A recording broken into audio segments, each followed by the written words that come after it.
রাজ্য পুলিশের ডিজি নিয়োগ ঘিরে রাজ্য কেন্দ্র সংঘাত চরমে। রাজ্যের প্রস্তাবিত প্যানেল ফেরত পাঠালো ইউপিএসসি। সুপ্রিম কোর্টের রায়ের কথা উল্লেখ করে ইউপিএসসি জানিয়ে দিল, প্রস্তাব জমা দিতে অস্বাভাবিক বিলম্বের কারণে প্রস্তাবিত তালিকা ফেরত পাঠানো হলো। এ ব্যাপারে সুপ্রিম কোর্টের দ্বারস্থ হওয়ার জন্য রাজ্যকে পরামর্শ দিয়েছে ইউপিএসসি। 2023-এর 31শে ডিসেম্বরের পর থেকে পূর্ণ সময় ডিজি নেই রাজ্য পুলিশে। কাজ চলছে অস্থায়ী ডিজি দিয়েই। চলতি মাসের 31 তারিখ অবসর নেবেন বর্তমান ডিজি রাজীব কুমার। সুপ্রিম কোর্টের নির্দেশ অনুযায়ী বর্তমান ডিজির কার্যকালের মেয়াদ শেষের ন্যূনতম 3 মাস আগে ইউপিএসসির এমপ্যানেলমেন্ট কমিটির কাছে প্যানেল পাঠাতে হয় রাজ্যকে। কিন্তু নির্দিষ্ট সময়ে ইউপিএসসিকে তালিকা দেয়নি রাজ্য। প্যানেল পাঠাতে 1.5 বছরেরও বেশি সময় দেরি করে। বিলম্ব সত্ত্বেও গত বছরের 30শে অক্টোবর এমপ্যানেলমেন্ট কমিটি বৈঠক বসে, কিন্তু রাজ্যের ব্যাখ্যায় সন্তুষ্ট হয়নি ইউপিএসসি। এরপরই পরবর্তী ডিজি নিয়োগের প্যানেল ফেরত পাঠায় রাজ্যের কাছে।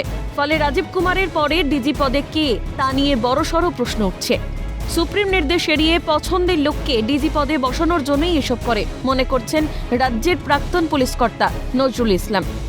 আমাদের রাজ্য সরকার ইউপিএসসি যে তালিকাটা ঠিক করে করবে কখনোই ঠিক সময়ে পাঠায় না। যে ইউপিএসসি ঠিক সময়ে না দিলে ওরা রিকমেন্ডেশন দেবে না, ফলে এদের পছন্দ মতো যাকে ইউপিএসসি সিলেক্ট করবে না এরকম লোককে ওরা অস্থায়ী ডিজি বা অজুহাতে সুপ্রিম কোর্টের জাজমেন্টে যদি বলা আছে যে অস্থায়ীভাবে কাউকে নিয়োগ করা যাবে না, মানে রেগুলার ভাবে নিয়োগ করতে হবে, রাজ্য সরকার সেই সুপ্রিম কোর্টের আদেশে যা আছে সেগুলোকে এড়ানোর জন্য ইচ্ছাকৃতভাবে এগুলো করে। এগুলোতে অন্য আর কোনো কারণ নেই। এদিকে ডিজি নিয়োগ ঘিরে জটিলতা দেখা দেওয়ায় স্বাভাবিকভাবেই সুর চড়িয়েছে বিরোধীরা। রাজ্য বিজেপি সভাপতি শ্রমিক ভট্টাচার্যের মন্তব্য, জটিলতা ছাড়া তৃণমূল আর কিছুই পারে না। জটিলতা ছাড়া তৃণমূল সরকার চলতে পারে?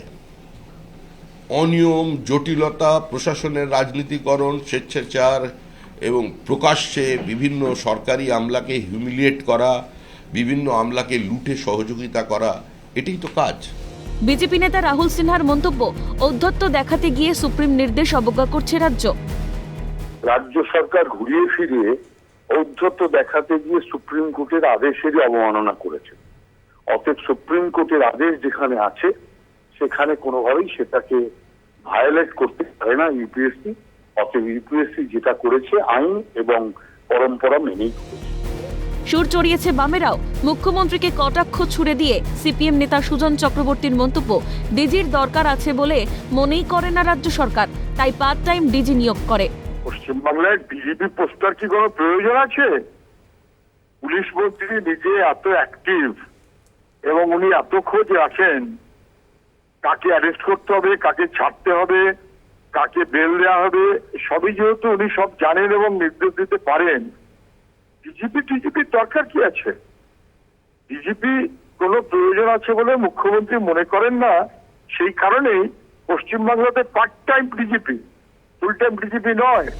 পাল্টা মুখ খুলেছে তৃণমূলও। রাজ্যের পরবর্তী ডিজি পদে কে, সেটাই এখন দেখার পূর্ণ সময়ে ডিজি কি পাবে বাংলা? ক্যামেরায় জ্যাকি সিং এর সঙ্গে রেশমি দাস ও খালিদ জামালের রিপোর্ট, ক্যালকাটা নিউজ।